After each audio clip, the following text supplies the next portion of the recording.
এতিয়া ঈশ্বৰৰ বাইকলৈ যাম ঈশ্বৰৰ বাইক এতিয়া যিহেতু খ্ৰীষ্টমাছ বহুত ওচৰত আহিছে এইটো কাৰণে খ্ৰীষ্টমাছ সম্বন্ধিত আমি ঈশ্বৰৰ বাইকৰ পৰা আমি শিকিবলৈ চেষ্টা কৰিম যোৱাবাৰ আমি চাইছিলোঁ যে শুভবাৰ্তা শুভবাৰ্তা যীশু খ্ৰীষ্টৰ যোগেদি আহিছে কিন্তু শুভবাৰ্তা আহোঁতে তাতে বিভিন্ন ধৰণৰ সমস্যা আছিলে মৰিয়মে ডাঙৰ এটা ৰিস্ক লোৱাৰ কাৰণে যীশু খ্ৰীষ্টই পৃথিৱীলৈ জন্মিব পালে আৰু যীশু খ্ৰীষ্ট আমাৰ পাপবিলাক উদ্ধাৰ কৰিবলৈ কাৰণে পৃথিৱীলৈ আহিবলৈ পালে যদি মৰিয়মে যদি সেই ডাঙৰ ৰিস্কটো নল'লেহেঁতেন নিশ্চয় যীশু খ্ৰীষ্ট হয়তো পৃথিৱীত অহাৰ অসুবিধা নিশ্চয় হ'লেহেঁতেন তেনেকৈ আজি আমি আৰু কেইজনমান ব্যক্তিবিলাকৰ পৰা আমি শিকিবলৈ চেষ্টা কৰিম যিটো যীশু খ্ৰীষ্টৰ জন্মৰ সময়ত যিবিলাকৰ নাম উল্লেখ হৈছে সেইবিলাকৰ নামৰ পৰা আমি সেই ব্যক্তিবিলাকৰ পৰা আমি কি শিকিব পাৰোঁ সেইটো আমি শিকিবলৈ কাৰণে আমি চেষ্টা কৰিম আমি মঠি 1 অধ্যায় 23 পদটো আমি পঢ়িম মঠি 1 অধ্যায় 23 পদ Matthew chapter 1 verse 23 কোনোবা যদি পাইছে পঢ়ি দিব পাৰিব অসমীয়াত লিখা আছে Behold, the virgin shall be with child and shall bear a son, and they shall call his name Emmanuel, which translated means God with us.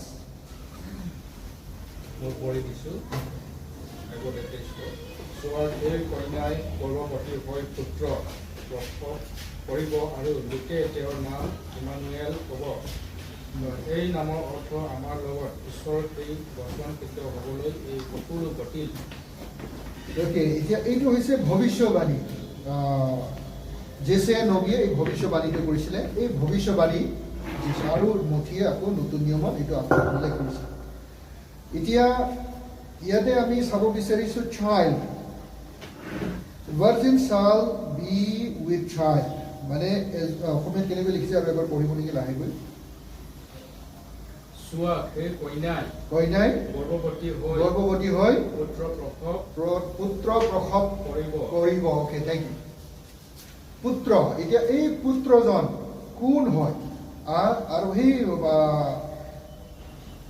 মহিলাৰ যোগেদি যি গৰ্ভৱতী হৈ যি জন্ম হ'ব এই ব্যক্তিজন কোন হয় এইটো আমি এতিয়া আমি বুজিবলৈ কাৰণে চেষ্টা কৰিম এইটো ভৱিষ্যত এইটো যিটো মঠি 1 অধ্যায় 23 পদত যিটো লিখা আছে এইটো আইজায়া ভৱিষ্যবক্তাৰ যোগেদি এই কথাটো কোৱা হৈছে কিন্তু আমি যদি আকৌ আগলৈ যদি আমি যাওঁ আমি যদি বাইবেলটো যদি আমি পাঠ কৰোঁ আদি পুস্তকৰ পৰা আমি যদি আৰম্ভ কৰোঁ আমি দেখি পাব যে 3 অধ্যায় যদি আমি পঢ়োঁ 3 অধ্যায় দেখিব যে কি হৈছে মানৱ জাতিয়ে ঈশ্বৰৰ বাক্য উলংঘন কৰিছে ঈশ্বৰে যিটো নকৰিবা বুলি কৈছে সেইটো কৰিছে কৰাৰ উদ্দেশ্যটো কি আছিলে উদ্দেশ্যটো হৈছে ঈশ্বৰৰ সমান হ'বলৈ বিচৰা ঈশ্বৰৰ দৰে হ'ব বিচৰা এই ঈশ্বৰৰ সমান হ'ব বিচৰা সেই ঈশ্বৰৰ দৰে হ'ব বিচৰাটোকে আমি আমাৰ বাইবেলৰ মতে আমি কি কয় এইটো আমি পাপ বুলি কওঁ পাপ মানৱ জীৱনত উৎপন্ন হ'ল মানৱ জীৱনত আহিল আৰু প্ৰথম মানুহৰ জীৱনত অহাৰ কাৰণে গোটেই বিশ্বত যিমান মানৱ জাতি আছে সকলোৰ মাজত এইটো বিয়পি গৈছে কিন্তু ঈশ্বৰে মানৱ জাতিক পাপত ৰৈ থকাটো বিচৰা নাই মানৱ জাতিক পাপত ৰৈ থকাটো পাপত পৰি থকাটো ঈশ্বৰে বিচৰা নাই সেইটো কাৰণে যদি আমি আদি পুস্তক 3 অধ্যায় 15 পদত যদি আমি পঢ়োঁ আমি তাতে দেখিব এটা ভৱিষ্যবাণী কৰিছে যে এজন মুক্তিদাতা জন্ম হ'ব সেই মুক্তিদাতা কেনেকৈ জন্ম হ'ব এই কথাটো ইয়াতে স্পষ্টকৈ লিখা হৈছে আদি পুস্তক 3 অধ্যায় 15 পদত এনেকৈ লিখা আছে ইংলিছত and I will put enmity between you and the woman and between your seed and her seed he shall bruise you on the head and you shall bruise him on the heel পঢ়িব অসমীয়া আৰু মই তোৰে নাৰীৰে মাজত আৰু তোৰ বংশৰে নাৰীৰ বংশৰে মাজত শত্ৰুভাৱ উৎপন্ন কৰিম সি তোৰ মূৰ গুৰি কৰিব আৰু তই তাৰ গুৰুই কৰিবি আচ্ছা ইয়াতে আমি চাইছোঁ যে যেতিয়া মানৱ জাতি ঈশ্বৰৰ বাক্য উলংঘন কৰি ঈশ্বৰৰ পৰা আঁতৰি গৈছে তেতিয়াই ঈশ্বৰে এটা প্ৰতিজ্ঞা কৰিছে যে যি জনাই নেকি মানৱ জাতিক মানে পাপলৈ লৈ গৈছে, ঈশ্বৰৰ পৰা বঞ্চিত কৰিছে, সেই ব্যক্তিক ধ্বংস কোনে কৰিব? মহিলাৰ বংশই ধ্বংস কৰিব। মহিলাৰ বংশৰ যোগেদি এই কিবা কি কয় চৈতানক ধ্বংস কৰা হ'ব বুলি আদি পুস্তক 3 অধ্যায় 15 পদতে অলৰেডি এইটো ভৱিষ্যবাণী কৰি থোৱা হৈছে। এতিয়া কিন্তু চাব, আমি যদি এতিয়া আমি চাই গৈ থাকিব যে এইটো স্পষ্টকৈ কোন জাতিত জন্ম হ'ব, কোন ঠাইত জন্ম হ'ব, এই সকলোবিলাকো কোৱা হৈছে। প্ৰথমতে ইয়াতে আমি দেখিছোঁ আদি পুস্তকত যে মহিলাৰ যোগেদি জন্ম হ'ব, মহিলাৰ বংশ হ'ব। তাৰমানে পুৰুষৰ কোনো সম্পৰ্ক নোহোৱাকৈ যি জনা জন্ম হ'ব, সেই জনাহে এই চৈতানক ধ্বংস কৰিব বুলি আমি ইয়াত দেখি পাইছে। তেওঁৰ যোগেদিহে মানৱ জাতিৰ পাপৰ পৰা উদ্ধাৰ হ'ব। এতিয়া আমি আকৌ যদি আমি পঢ়োঁ আদি পুস্তক 22 অধ্যায় 15 পদত আমি এতিয়া দেখি পাব, তেওঁ 22 অধ্যায় 15 পদ কোনোবা পঢ়িব? আদি পুস্তক না? ঈশ্বৰৰ লোকে আগকৰ পৰা দুনাই মাত লগাই আব্ৰাহামক ক'লে, জিহুৱাই কৈছে, মই নিজ নামেৰে শপত কৰি কৈছোঁ, তুমি এই কাৰ্য কৰা হেতুকে তোমাৰ পুত্ৰ, তোমাৰ একোটি পুত্ৰকে মোক দিবলৈ সময় নোহোৱা হেতুকে মই নিশ্চয়ে তোমাক আশীৰ্বাদ কৰি আকাশৰ তৰাবোৰৰ আৰু সাগৰৰ তীৰত থকা বালিৰ দৰে তোমাৰ বংশ অতিশয়ৰূপে বঢ়াম, আৰু তোমাৰ বংশই নিজ পুত্ৰবিলাকক নগৰবোৰৰ দুৱাৰ অধিকাৰ কৰিব। আৰু পৃথিৱীৰ সমুদায় জাতি তোমাৰ বংশতে আশীৰ্বাদ প্ৰাপ্ত হ'ব, কিয়নো তুমি মোৰ বাক্য পালন কৰিলা। অ'কে, আমি ইয়াতে দেখিছোঁ যে এই মহিলাৰ বংশ ক'ত জন্ম হ'ব, কোন জাতিত জন্ম হ'ব? আব্ৰাহামৰ বংশ, আব্ৰাহামৰ জাতি, মানে যিহুদী জাতিৰ বংশৰ যোগেদিহে এই মানৱ জাতিক উদ্ধাৰ কৰোঁতাজন কোন জাতিৰ জন্ম ল'ব? আব্ৰাহাম। আব্ৰাহাম মানে কোন জাতি? এইটো জাতি হিচাপে যিহুদী জাতি। যিহুদী জাতিৰ ভিতৰত যিহুদী জাতিৰ পৰাহে জন্ম হ'ব। মানে ঈশ্বৰে এনেকুৱাকৈ স্পষ্টকৈ অলৰেডি কোৱা হৈছে যে কেনেকৈ জন্ম হ'ব, ক'ত জন্ম হ'ব। ইয়াতে স্পষ্টকৈ লিখিছে যে আব্ৰাহামৰ বংশ, আব্ৰাহামৰ বংশৰ যোগেদি, তাৰমানে কি ইয়াতে ক'ব বিচৰাটো হৈছে যিহুদী বংশৰ যোগেদি এই মুক্তিদাতাজন আহিব। আৰু তেওঁ কি কৈছে? আশীৰ্বাদৰ পাত্ৰ হ'ব বুলি কৈছে। তেওঁ আশীৰ্বাদৰ পাত্ৰ হ'ব। আমি যদি আকৌ যে আদি পুস্তক 49 verse 10 যদি আমি পঢ়োঁ, তাতো আমি দেখি পাব যে যীশুখ্ৰীষ্ট কেনে আহিব। পঢ়িব 49, Genesis 49.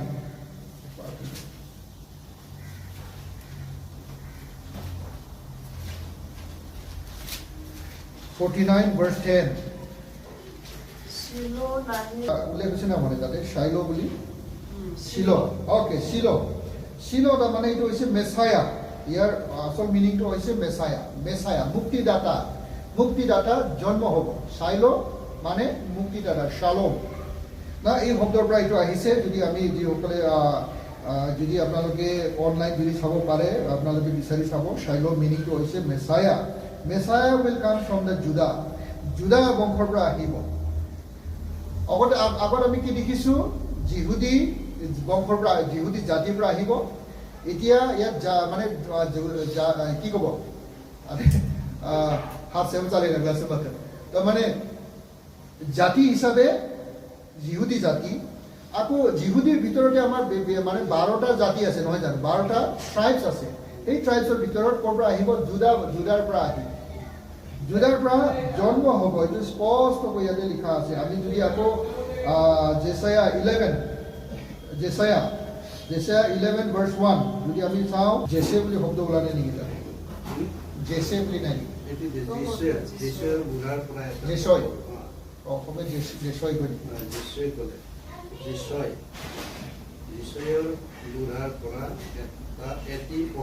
অ'কে। কিবা ডেভিডৰ পিতাৰ নাম কি? অসমীয়াত কি লিখে? ডেভিডৰ পিতাৰ নামটো জেছয় বুলি কৈ নেকি?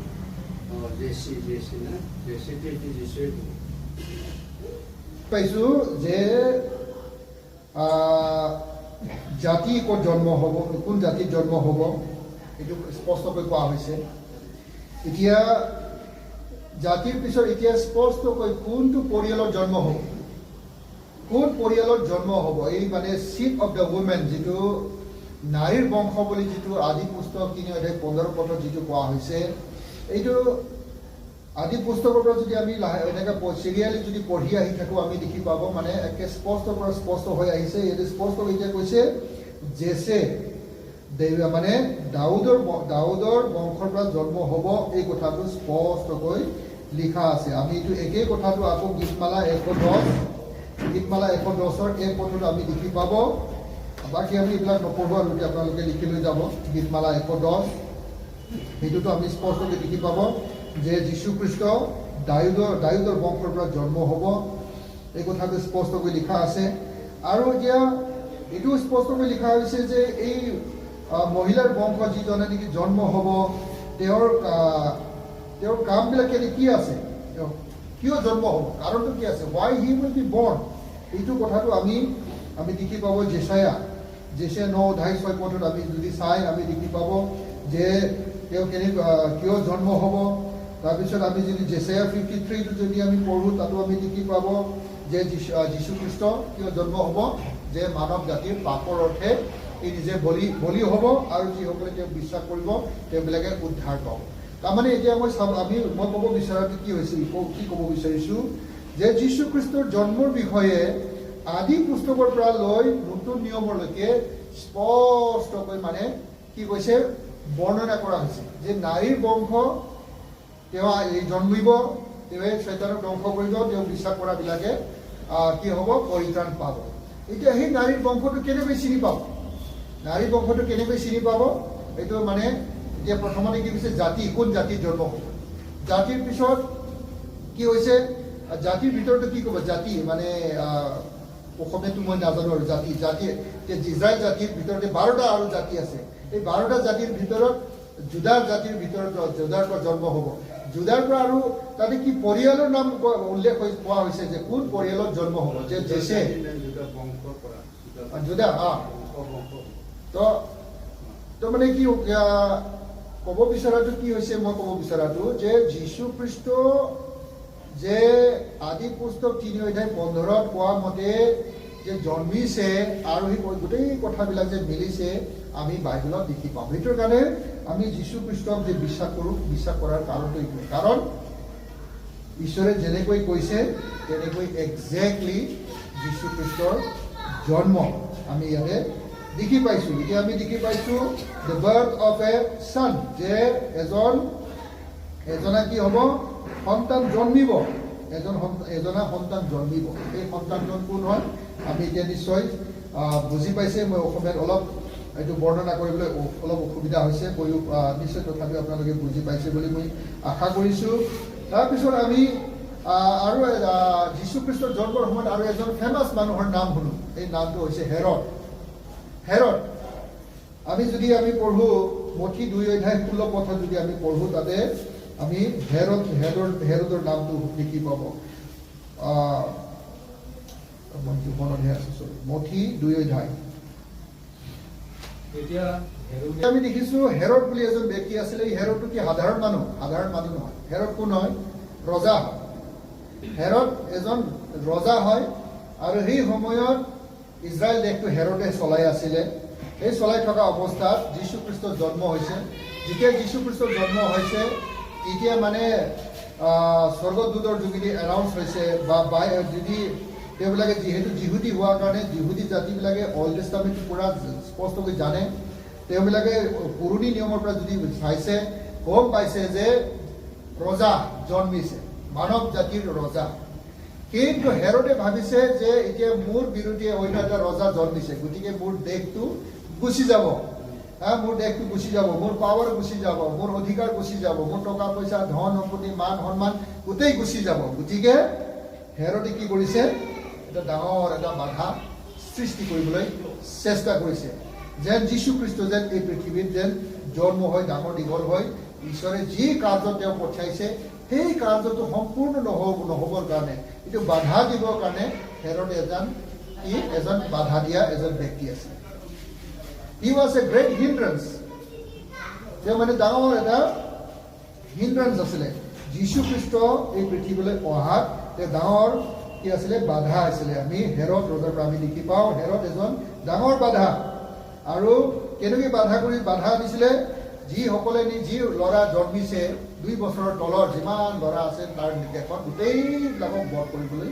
কি আদেশ দিছে গোটেইবিলাকক যদিও বধ কৰিব পৰা নাই নাজানো এই সময়ত গোটেইটো বধ হৈছে নে হোৱা নাই কিন্তু এটা আদেশ জাৰি কৰিছে যে 2 বছৰৰ তলৰ যিমান ল'ৰা সন্তান জন্ম হৈছে সেইবিলাকক হত্যা কৰিব লাগে কিয় হত্যা কৰিব লাগে যে তেওঁৰ ৰজাৰ যিটো অধিকাৰ যিটো মান সন্মান ধন সম্পত্তি এই গোটেই যেন বাচি যায় এই এটা ডাঙৰ এটা পৰিকল্পনা কৰিলে কিন্তু আমি আকৌ তাত দেখি পাওঁ আৰু এজন এঞ্জেলছৰ পিছত আমি পিছত আহিম তাৰপিছত আমি দেখি পাব তাতে জ্ঞানী পণ্ডিতবিলাক ন আমি যদি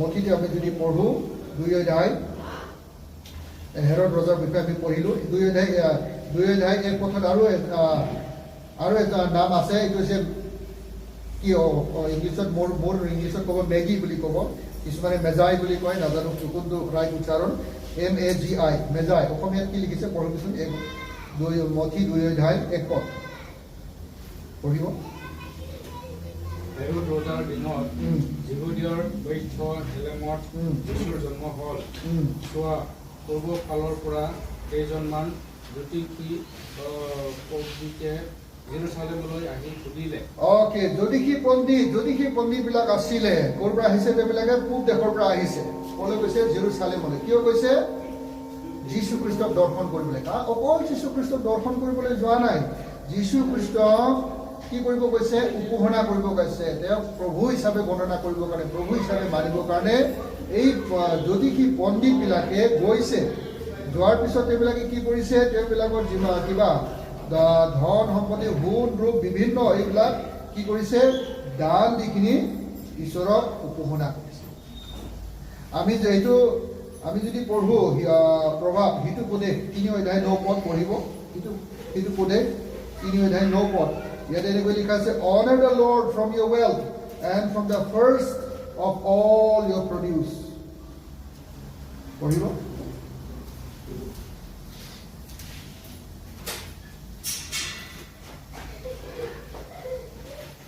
তোমাৰ সম্পত্তিৰে জিহুৱা আদৰ কৰা আৰু তোমাৰ সকলো আয়ৰ আগেৰে জিহুৱাক সন্মান কৰা যেনেকৈ সিটো উপদেশত লিখা আছে তেনেকৈ এই জ্যোতিষী পণ্ডিতবিলাকে কি কৰিছে সি একেই বস্তুটো কৰিছে তেওঁবিলাকৰ ধন সম্পত্তি যিখিনি ঈশ্বৰক মান কৰিছে ঈশ্বৰক সন্মান কৰিছে ঈশ্বৰক পুজিছে ঈশ্বৰক উপাসনা কৰিছে যীশু খ্ৰীষ্ট কাৰণ এই জ্যোতিষী পণ্ডিতবিলাকে সেই সময়তে চিনি পাইছে যে এই সৰু সন্তান যি মহিলাৰ বংশৰ যোগেদি জন্ম হৈছে যে জেছেৰ বংশৰ যোগেদি দাউদৰ বংশৰ যোগেদি জন্ম হৈছে এই যে ঈশ্বৰ হয় এই যে মুক্তিদাতা হয় এইটো তেওঁবিলাকে সেই সময়তে চিনি পাইছে চিনি পোৱাৰ কাৰণে তেওঁবিলাকে সিটো উপদেশ 3 অধ্যায় 9 পথত যেনেকৈ কৈছে তেনেকৈ তেওঁবিলাকে উপাসনা কৰাটো আমি দেখি পাওঁ তাৰপিছত আৰু এই জ্যোতিষীবিলাকে আকৌ এটা বুদ্ধিমানৰ এটা কাম কৰিলে আমি যদি মঠি 2 অধ্যায় 12 পদ যদি আমি পঢ়ো আমি দেখি পাব and having been warned by God in a dream not to return to Herod the Magi left from their own country by another way পঢ়িব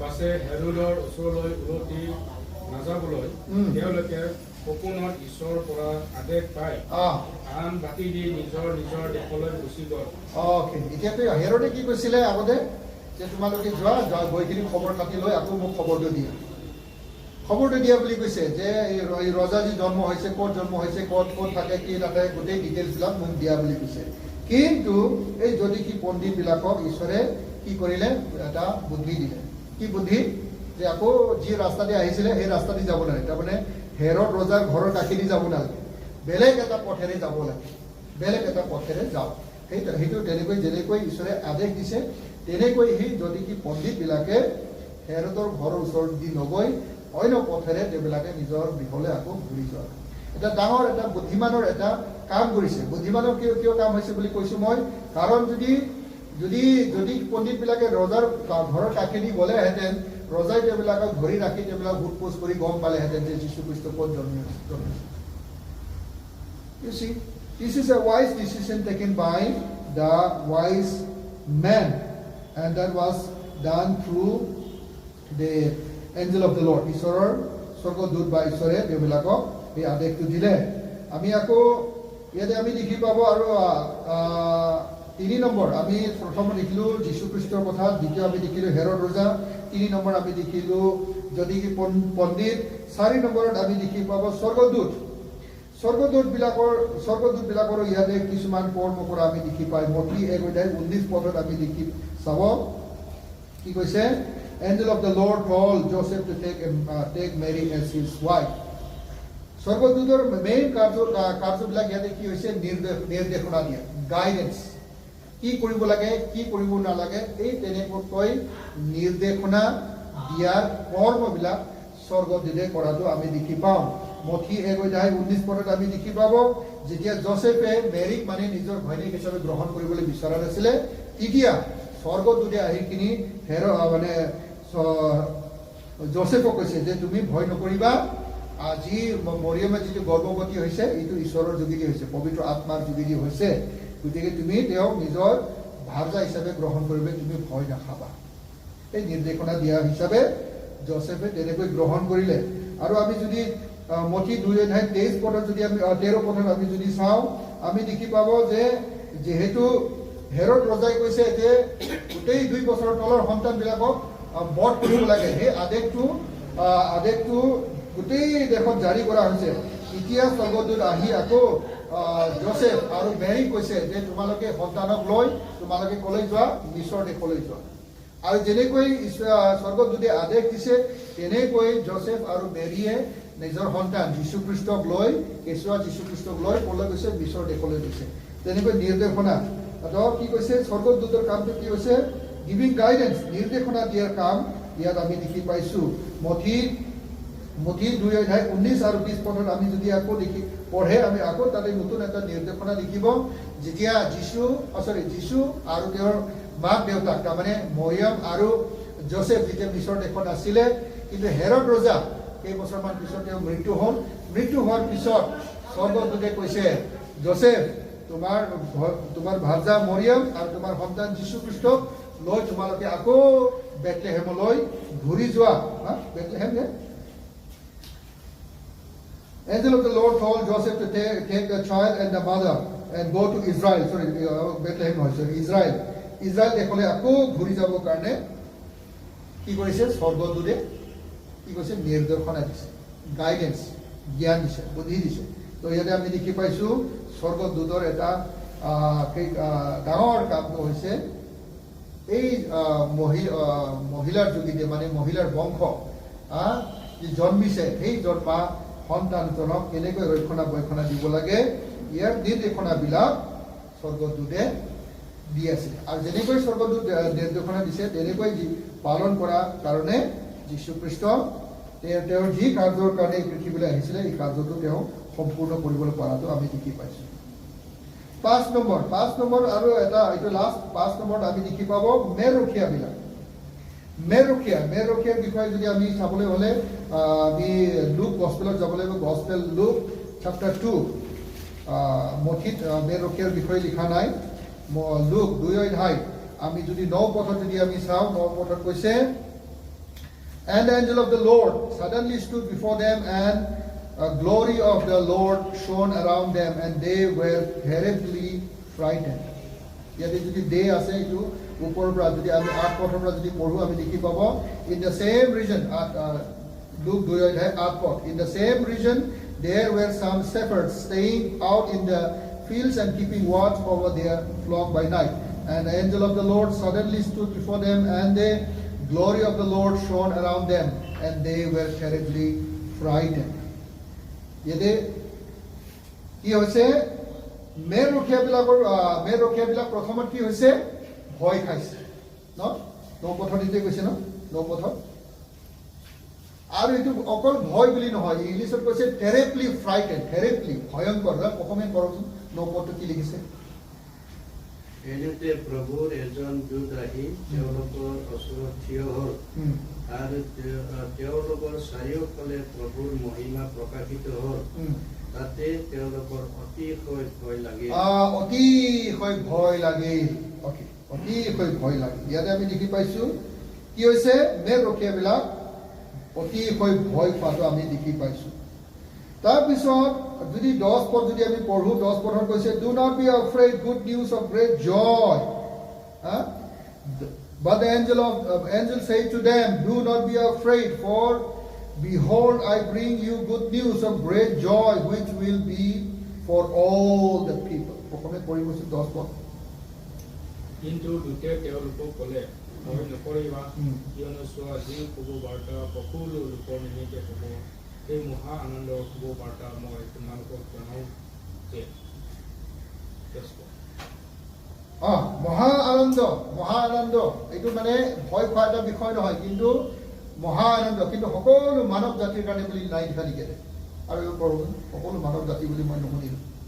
কিন্তু দূতে তেওঁলোকক ক'লে, ভয় নকৰিবা, কিয়নো চোৱা যি শুভ বাৰ্তা সকলো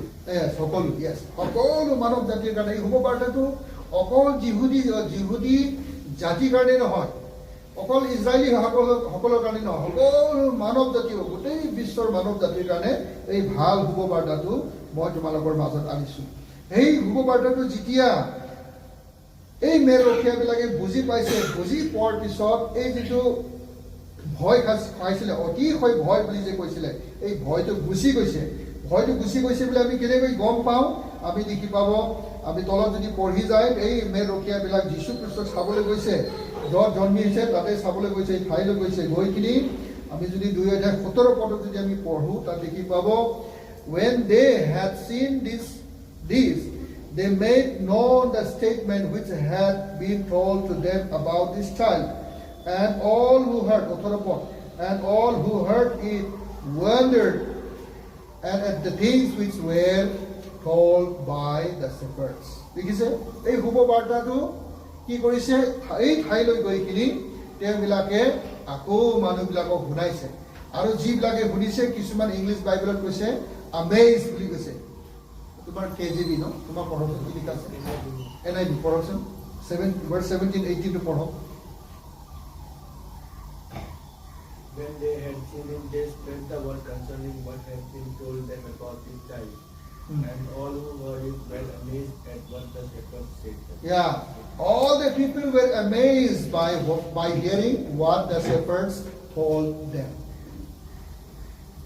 তো ভয়টো আঁতৰি গৈছে। ভয় কিয় আঁতৰি গৈছে? কাৰণ শুভ বাৰ্তাটো তেওঁবিলাকে গম পাইছে, চিনি পাইছে, বুজি পাইছে যে এইটো সকলো মানৱ জাতিৰ কাৰণে এটা শুভ বাৰ্তা, ভাল খবৰ, আনন্দৰ বিষয়। এই কথাটো যেতিয়া বুজি পাইছে, এই ভয় কৰা ব্যক্তিবিলাকক ভয় নোহোৱা হৈ কি কৰিছে? যিবিলাকে নজনা লোকবিলাকক আকৌ তেওঁবিলাকে শুনাইছে, এই শুভ বাৰ্তাৰ কথাটো মানুহবিলাকক শুনাইছে। Praise the Lord.